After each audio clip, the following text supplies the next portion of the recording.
So nice to see all your faces. Thank you for your interest and support. um, this is I don't know how many town hall meetings we've had, but this is another one. Uh, and I'm so pleased. I've been particularly inspired lately about the logic of these three principles and what they mean for each and every one of us and each and every person in the world going forward. That there is a profound fundamental logic at work in our mind that we all know about um, intuitively in our deepest wisdoms, in our, not only in the wisdoms of our civilization and our great minds and leaders, but also within itself. That there's a, if you will, a scientific logic or a a wisdom logic or the wisdom of the ages logic uh, within our mind, not our brain. The the delineation of mind as not brain,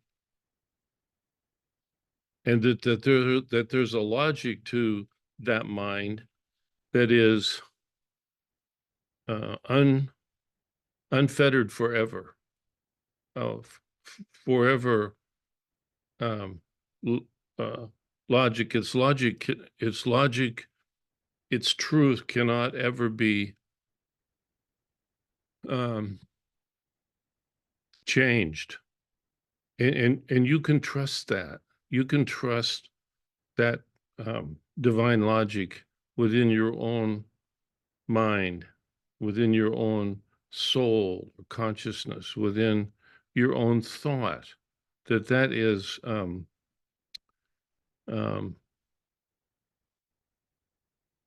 un, untouchable by man. It's the most spiritual aspect of of humankind and conscious beings. And so we our mental health is a God-given, pre-existing, absolutely unchangeable force. Uh, it's a force, that science has reckoned with the forces of truth, and come to peace with them since the beginning of, of recorded civilization. Truths like um, evolution that Darwin charted and um, found that the prehistory of creatures on this planet and dinosaur bones and what have you were a testament to a time before humankind was here, and charted a logic of of after time, space, and matter. Well, Sid Banks, of all people, um, charted before time, space, and matter, before the um,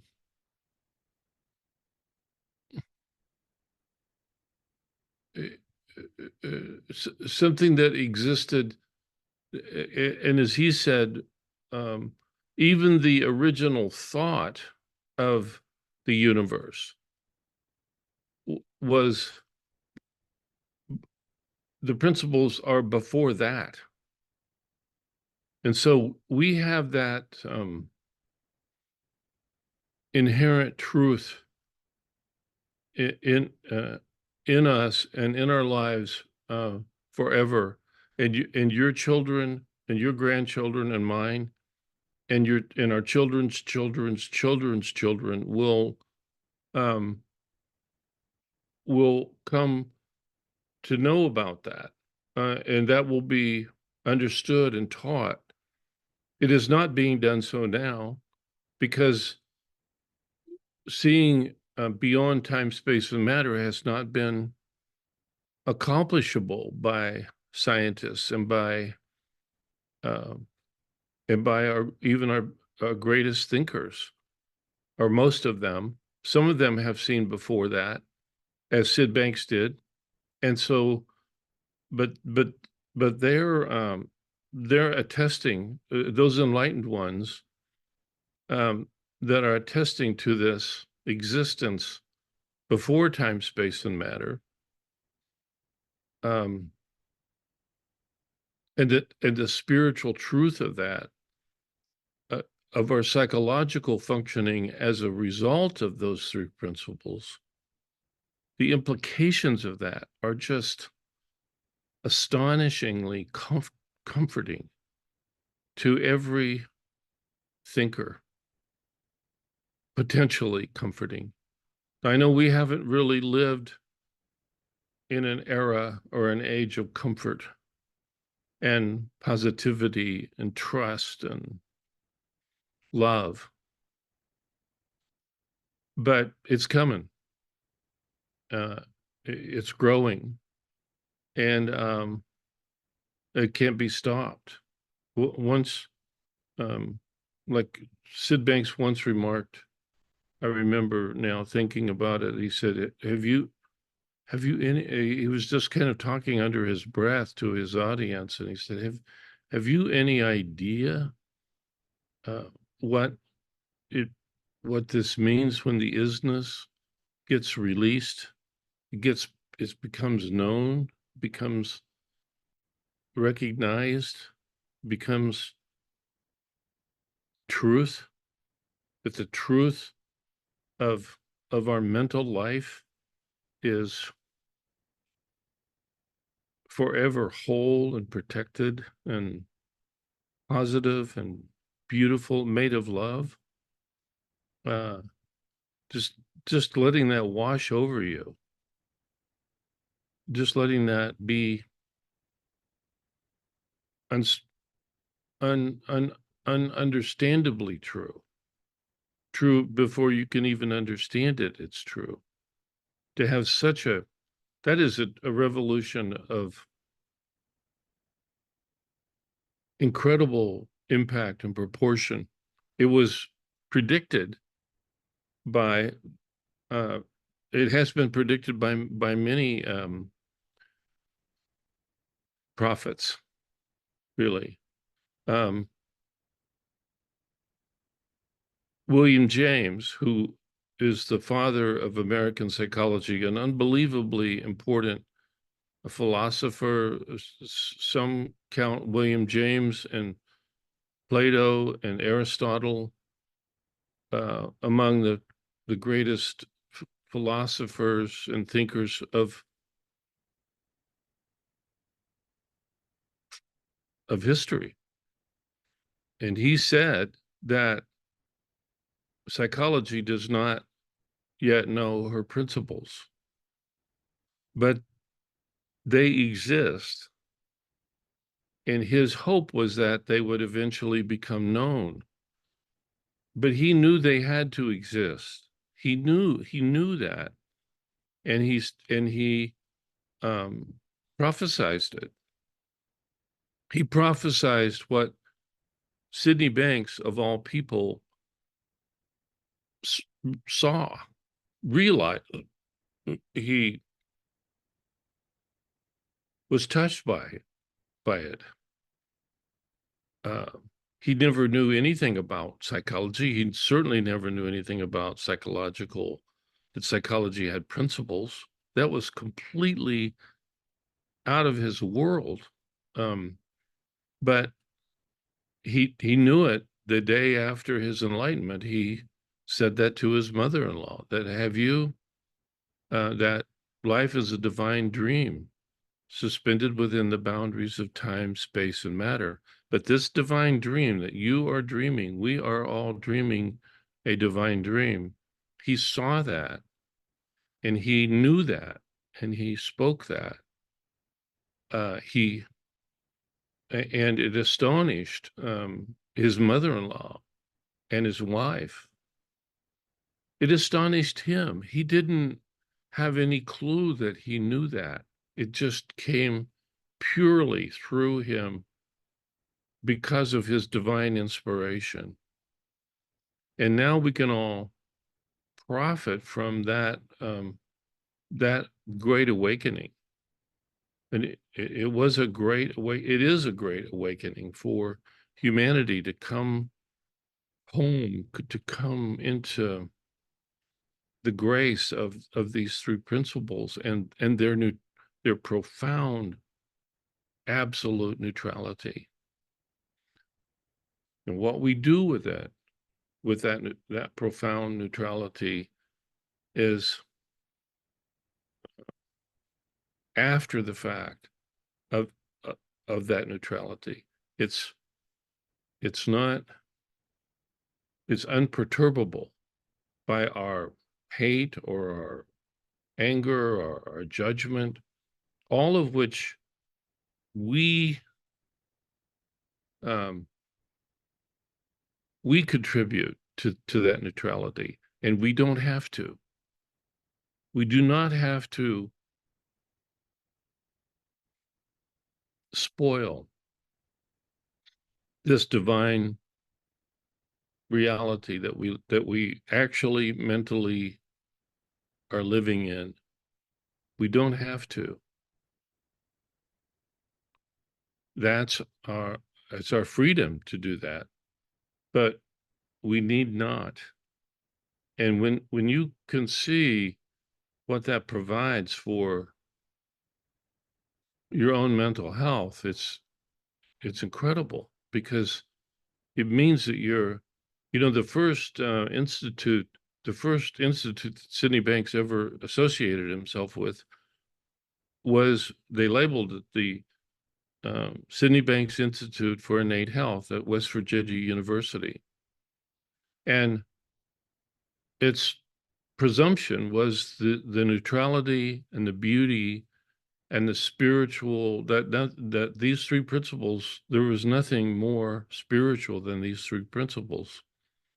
And that's all he talked about. I was at that um, talk, and the university and most all of the university completely, they missed it. They just didn't get what he was offering, and he met with intellectual resistance and ego, and and then after a few years of that, he walked away.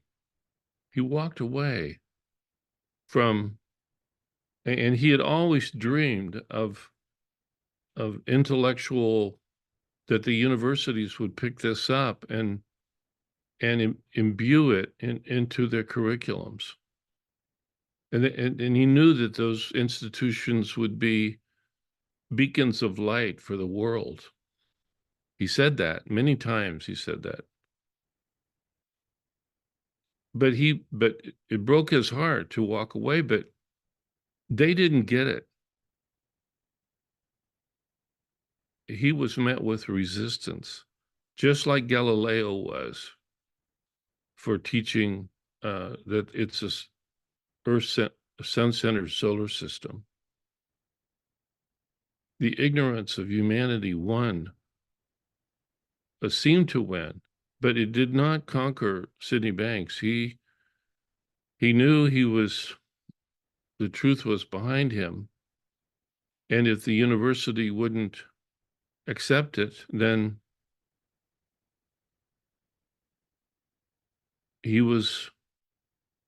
what else could he do but leave? So he took his name and off the brass plaque that was in the marbled hallway of the university, the Sydney Banks Institute for Innate Health. I have this picture right here of it.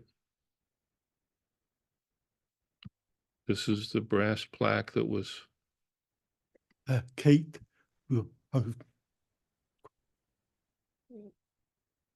That's his visage, and September 20th, 2000. So in 2000, they opened this institute, and within a few years, it wasn't, I don't know, maybe 3 years, something like that. The university saw fit in all of its wisdom to shut it down, turn its back on the greatest wisdom that science, not only, see, science is a is a creation of man's psychology. That's why psychology is known as the mother of all science. And Sidney Banks recognized that, and he says it in The Enlightened Gardener Revisited in particular. He he says it. He knew it. He knew it. He knew this was foundational to human existence, these principles, and that it would have implications for medicine and for all the sciences and for all the religions and all the philosophies of the world and more. And because they have to be founded in these principles, our own experience, our own sensations have to be, they're linked. There's a missing link. And he found that, and he defended our truth about it. And he walked away from that university.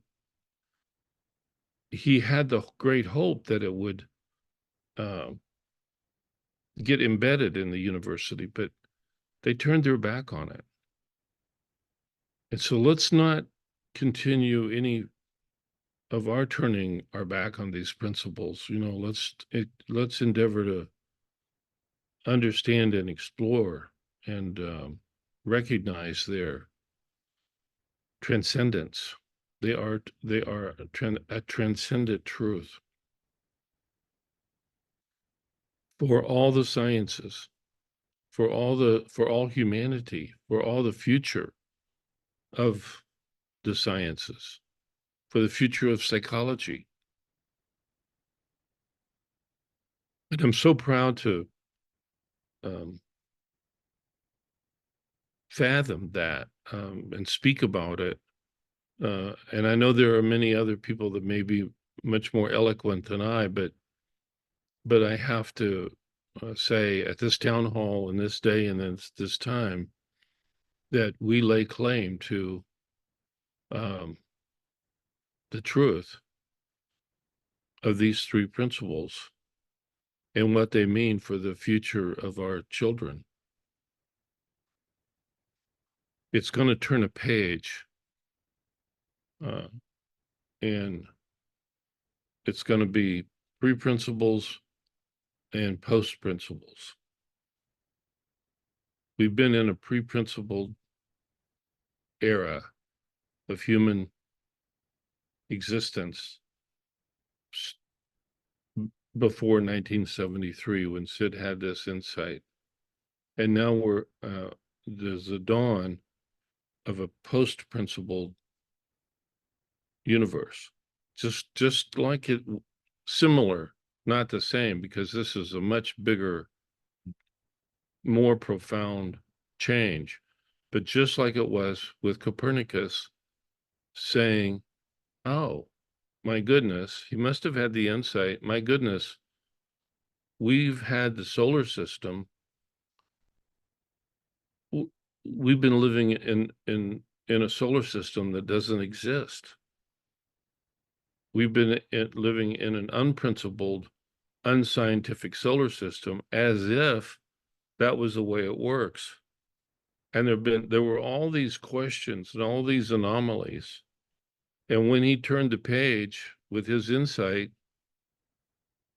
he realized, oh, this explains every single one of these anomalies. Just like Sid did. He knew the anomalies of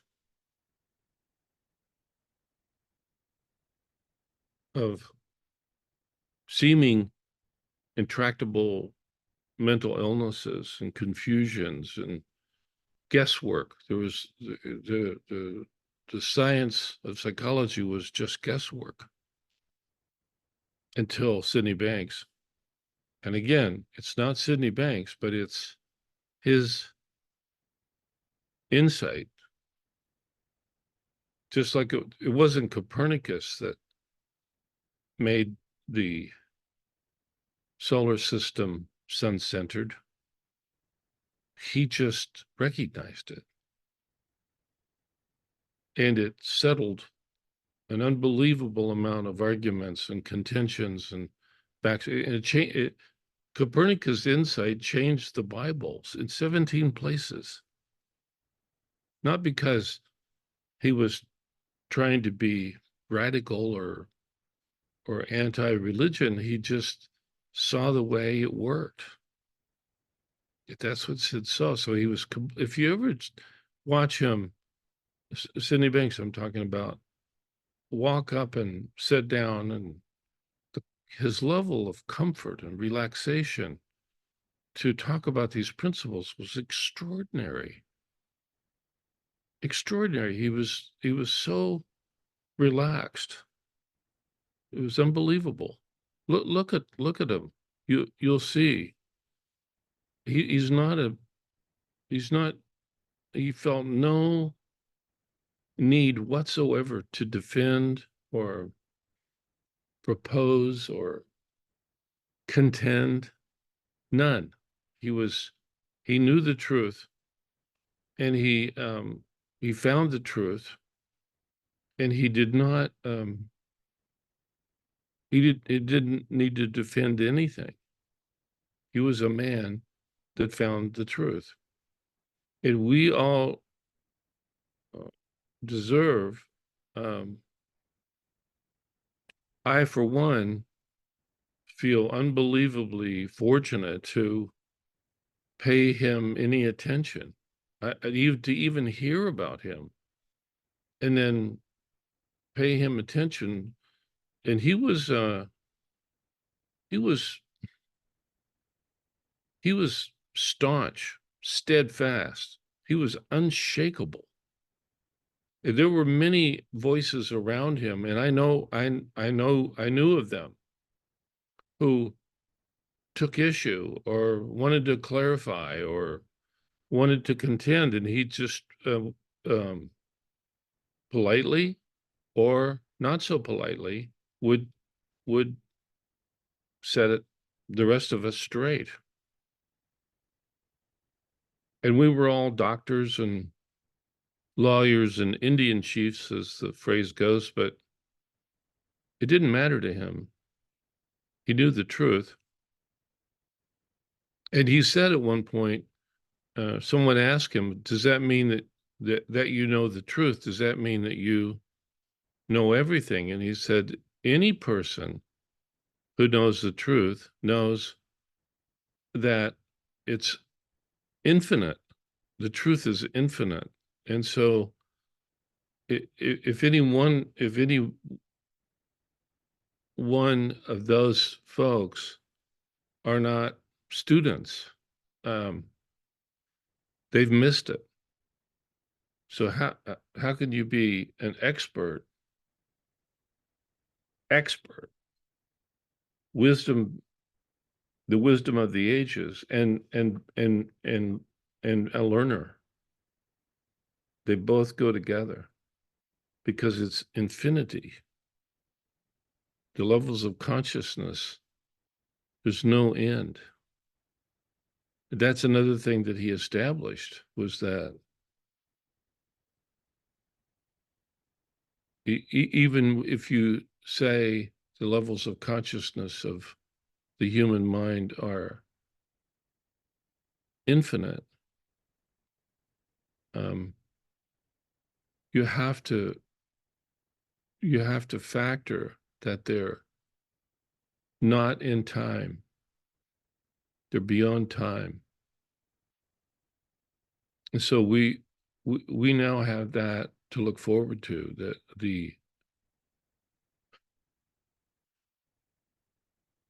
we're not dealing with a mind, thought, or consciousness that is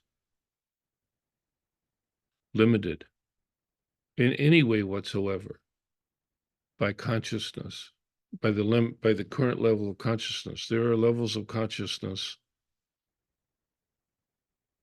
in existence right now that no one on earth has ever enjoyed or seen.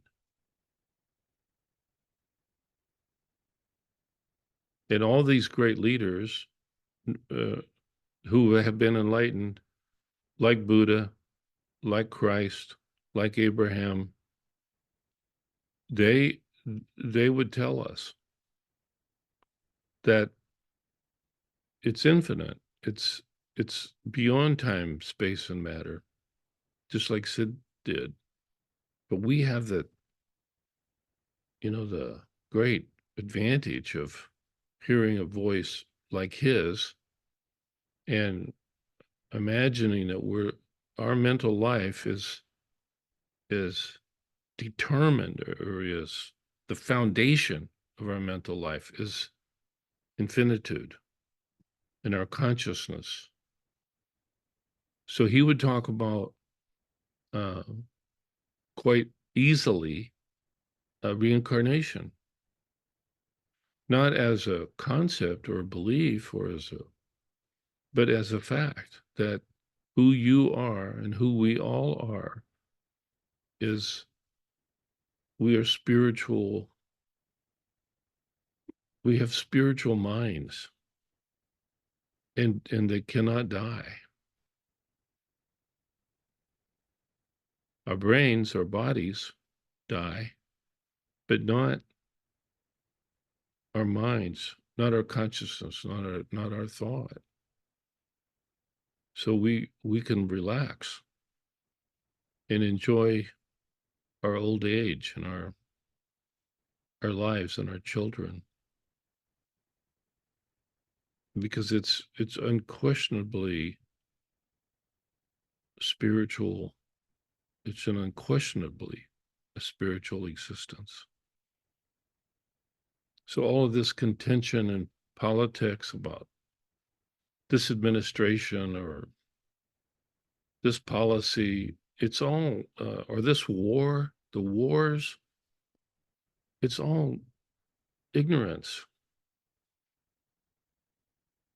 It's all uh,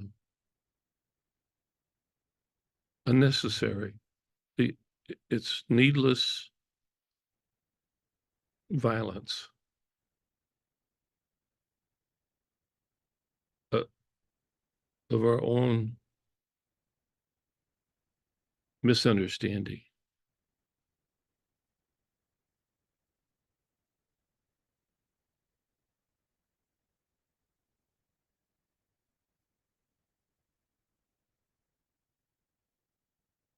So we all can be profoundly grateful for this time,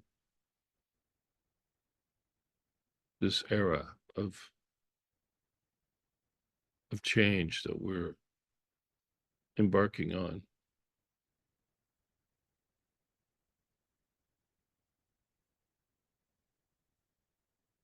Okay, I've said my piece. Uh, any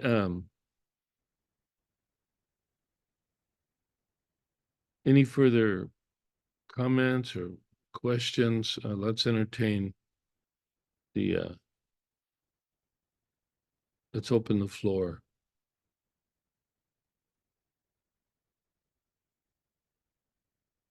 There is one key. Um, uh, um, somebody wrote in the comments a question that you can respond to, Kate. In the November town hall meeting, Kate spoke about this distinction between subject and object and not falling into that trap, not making a separation. She would like to hear more about that, or maybe giving an example of who is the subject and object.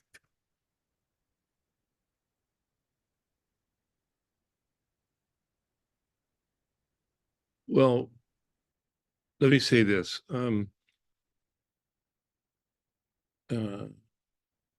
Sydney Banks wrote in The Missing Link passage of these many implications of these principles, what this means for eternal life of the mind, in saying that as you ascend, this is a quote from The Missing Link, as you ascend in levels of consciousness, subject and object begin to disappear, and the oneness of life emerges. So subject and object are not fixed. They're not even relevant. They're not final. So and you all maybe have begun to experience this loss of a separate self and a separate personhood. Seeing how the principles work begins to dissolve that illusion of separation. And in another place in The Missing Link, he writes that the illusion of separation is an illusion. There is no separation between subject and object. So it gives birth to the potential and the fact, the ever increasing fact of a humankind that is brothers and sisters. And there is no pertinent, relevant finality to me and you, or me and them. There is none. The principles dissolve that. Consciousness dissolves that. Reality dissolves that. The actual reality we're living in dissolves that, because it's an artificiality. It's a separation that's false. It's a false separation. And so when you start to see when you start to experience oneness or love, and maybe it starts with your grandchildren or your patients or your someone you fall in love with, yet you realize that love and understanding overwhelms subject and object, me and you. There is no me and you. There's just us. And so Can you imagine the brotherhood, the sisterhood, the the feeling of overwhelming feeling of love. And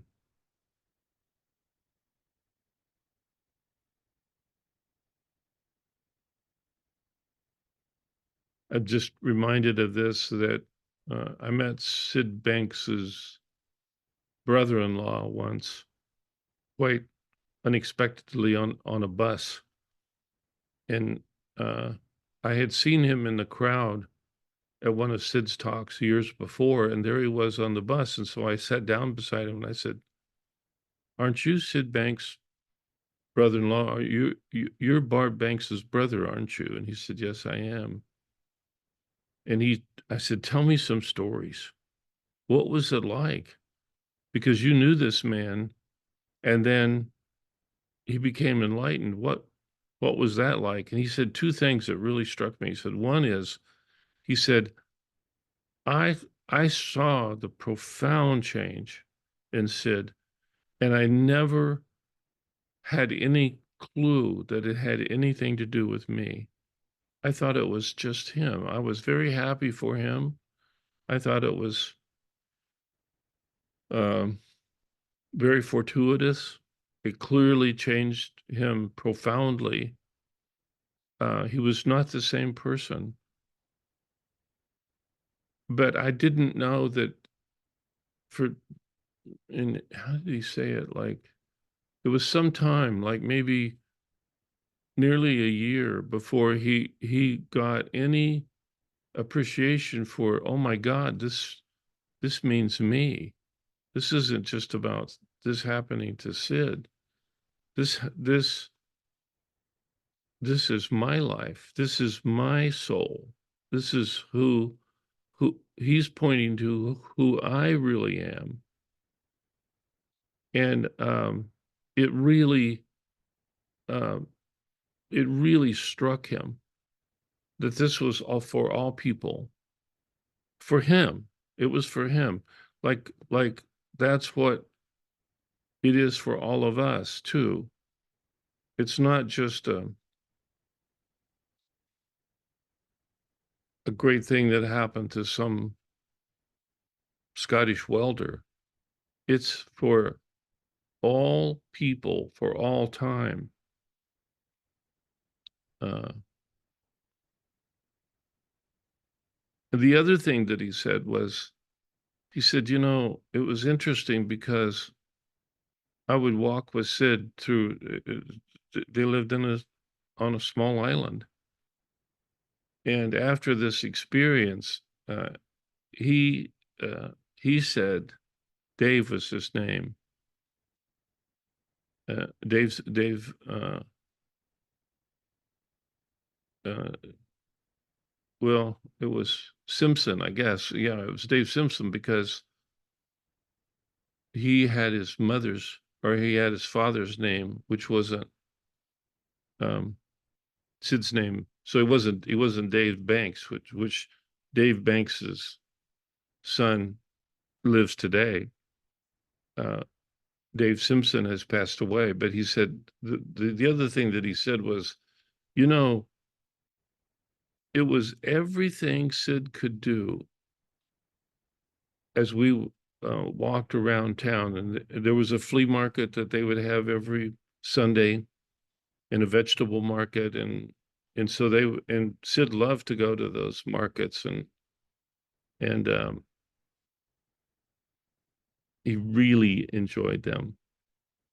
And Dave said it was everything Sid could do to keep himself from throwing his arms around every single person he met on the street. Every person, whether he knew them or not. He he had to fight himself to keep from acting like a fool, of just throwing his arms around every person. And because he had so much love. and so much lack of subject object. The feeling of love is such a strong thing that you just, at its upper reaches, you just in love with the universe. And and I thought to myself then, wow, that's really saying something about this existence that is true for all of us. Can you imagine a world where people treated each other like that, thought that way about them, felt that way about them, um, greeted them that way, listened to them that way, smiled at them that way? Um,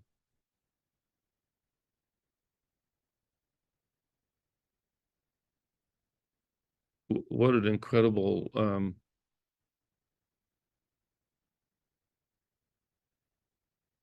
I, I don't know. I think it speaks greatly to our potential, for this loss of subject object.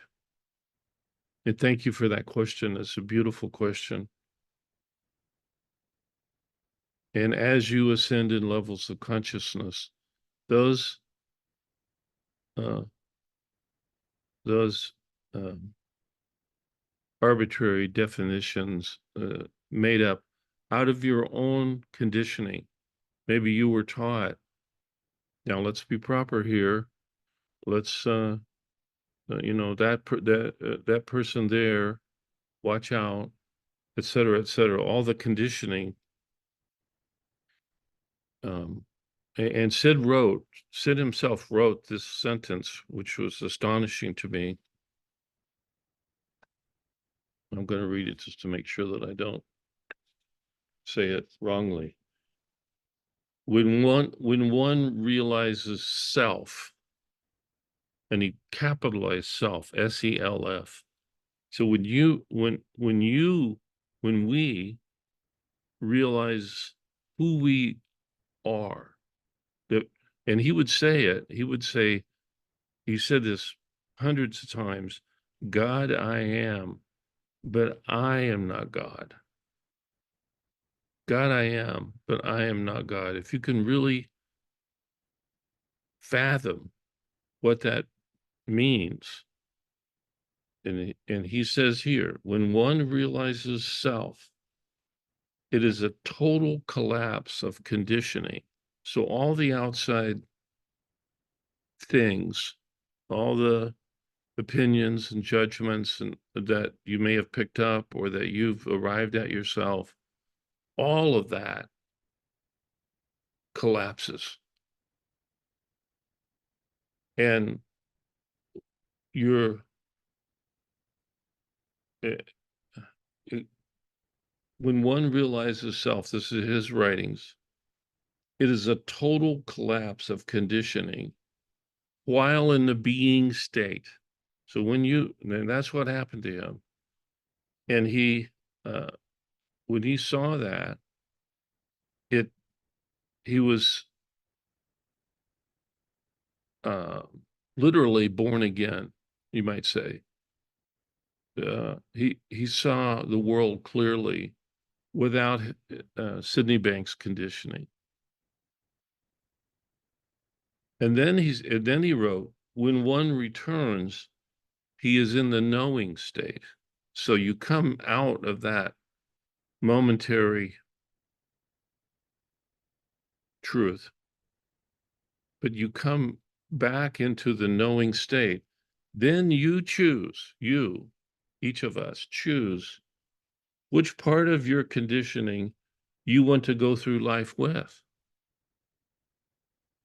So you can see it now. Oh, this is my conditioning. Do I want to keep it or do I want to um, drop it? But you know, at all times the true nature of what you're up to.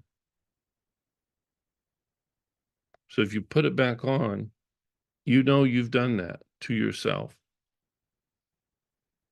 And those are only acts of controlled conditioning. So you assume it back, some of it back on, some of it not. But you know that you know what you're doing. Therefore, he wrote, everything, everything is beautiful. Now that's uh, an incredible, important statement about you and me and everyone.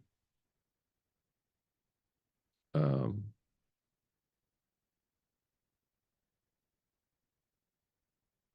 so and then um, in this, I have a paper here that he wrote, and someone asked him a question. Um, does this mean um,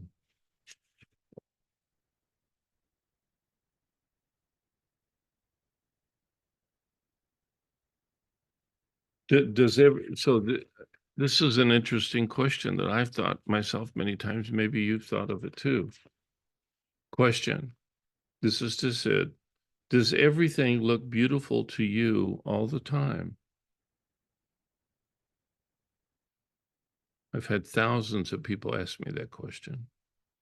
Or of Sid. Does that mean that Sid saw everything he saw was beautiful to him at all the time?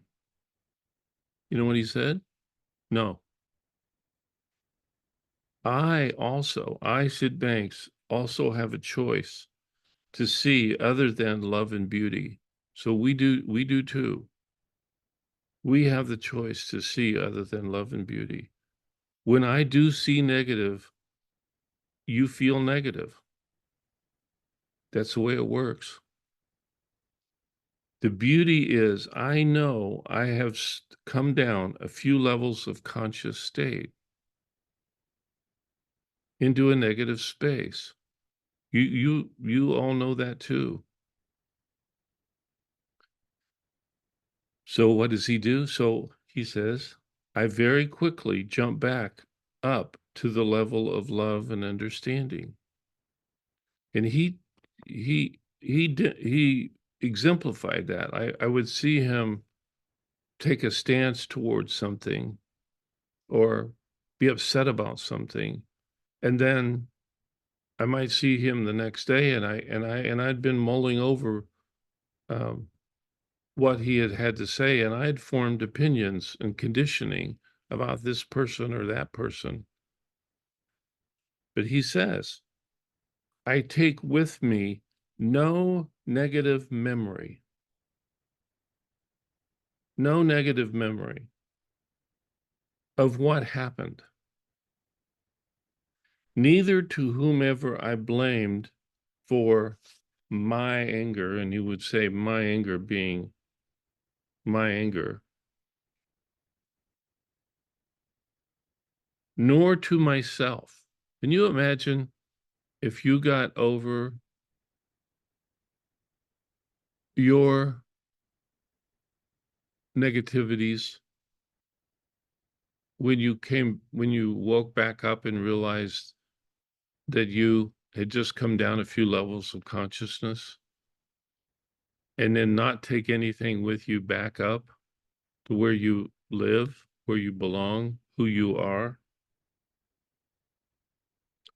So I was going to say it again. I take with me no negative memory of what happened, neither to whomever I blamed for my anger. It was just anger. It was just his conditioning anger. It wasn't true.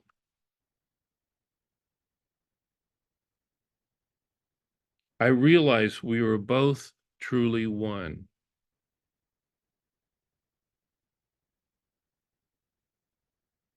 We are both truly one. We are both myself. We are both myself.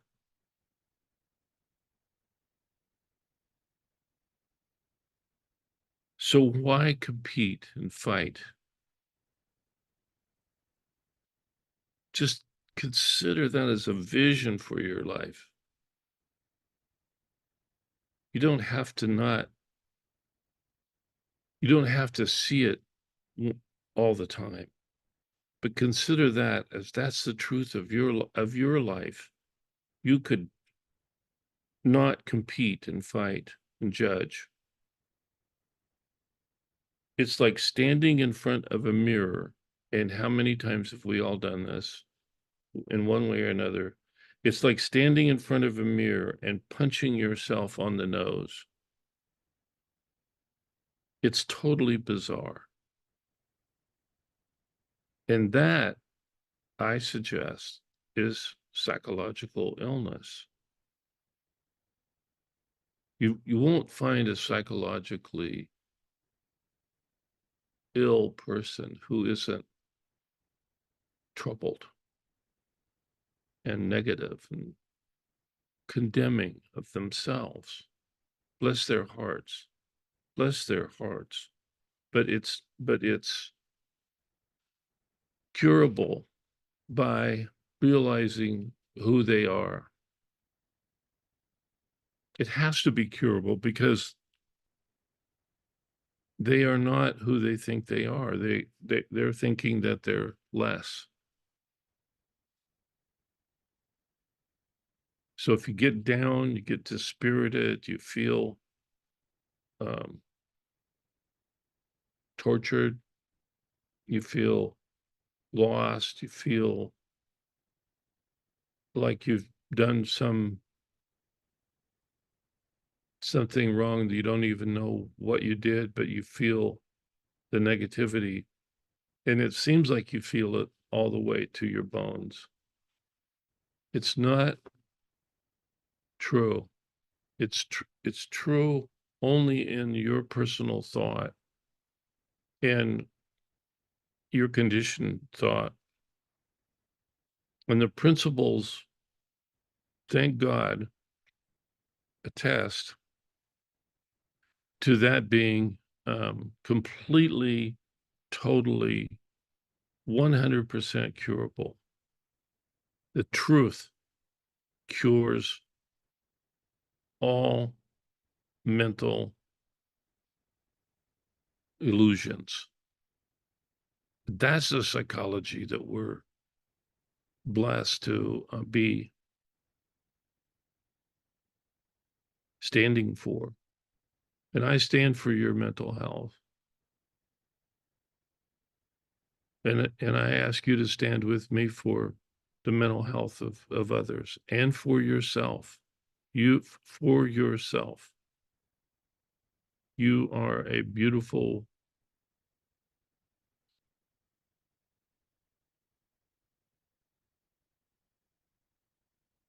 living example of the potential for mental health at all times. Whether you think it or not, or whether you believe it or not, or whether you feel it or not, those principles are true and they will not go away. They won't go away in 10,000 years.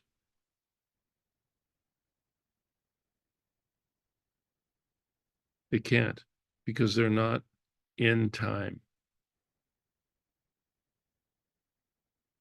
So you might as well just uh, accept it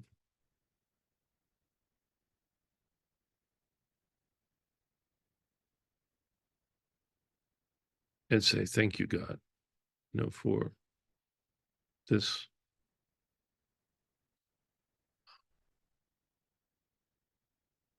un,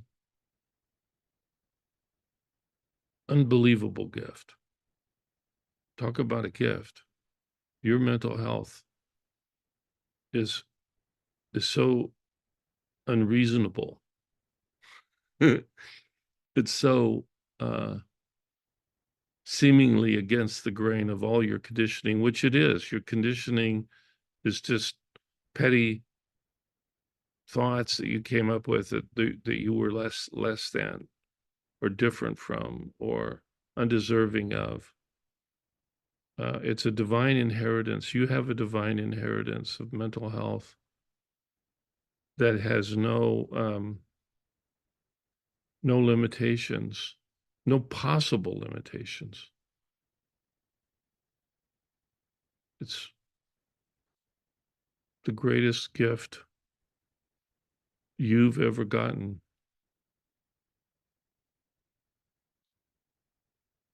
And it's yours. It is yours.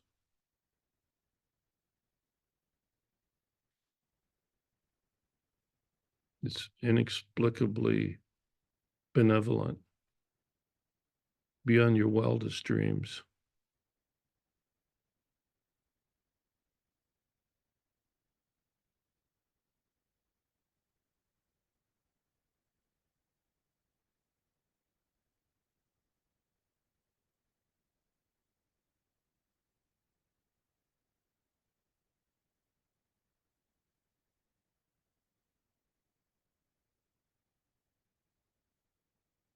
And no government, no policy, no bully, no um, racism, or there's nothing that can ever touch that, not even touch it. So this is the message for um, the people of our future. And we're getting to just begin to find words for it and descriptions of it and share it. We're sharing the love. And what you share of love comes back to you.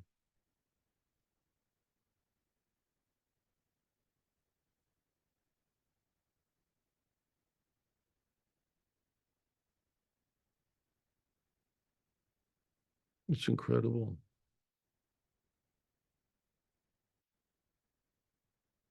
Well, maybe we should just quit right here.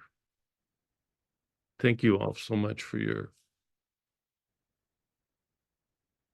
um, loving. I'll speak for Brett and I, but loving. Thank you for loving us, and thank you for your community of love and respect. It's just it makes my spirit soar. It really does. And I love you each and all too. Thank you, thank you, thank you, thank you, thank you, thank you. So see you later. See you later, alligator.